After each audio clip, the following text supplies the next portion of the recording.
So it's day 365 of living in the van. I'm feeling a little nostalgic, and I thought I would tell you a funny story about what this day was like last year.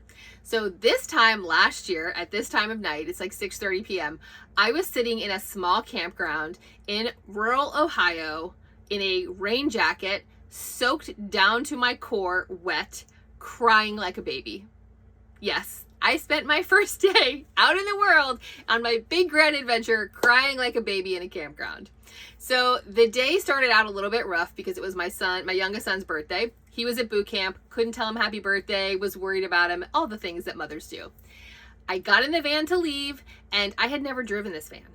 I had been a drifter, packing it, learning all the things about it, but I'd never been behind the wheel. So I leave and I'm trying to drive, and that's a challenge in of itself. Like the first time I got off the interstate and you're going around one of those little loops, centrifugal force is real, and that was terrifying. So I get to the campground and I tell the people at the front, like, I've never parked this thing before, so any help you can give me would be great. They're like, no problem, we'll help you.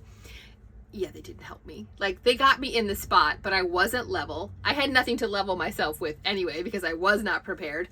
I try to plug the van in. I'm terrified. I'm so afraid I'm going to do it wrong that I don't even want to plug it in. It's hot. It's raining. I have no air. Then I'm starving. So I'm like, let me cook something. Oh, I'm also terrified to turn the gas on my stove on. So I literally like crumpled down into the chair and cried and cried and cried and cried and cried.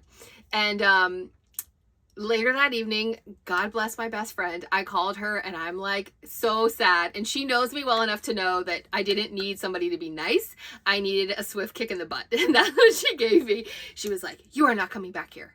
Get it together. You got to figure out a plan and you're going to make the plan work. And that's that. And that's what I needed to hear. Because all I kept thinking was, what have I done? What was I thinking? I can't do this. I just want to go home. Oh, wait, you can't go home because you sold your house. It was not a good day.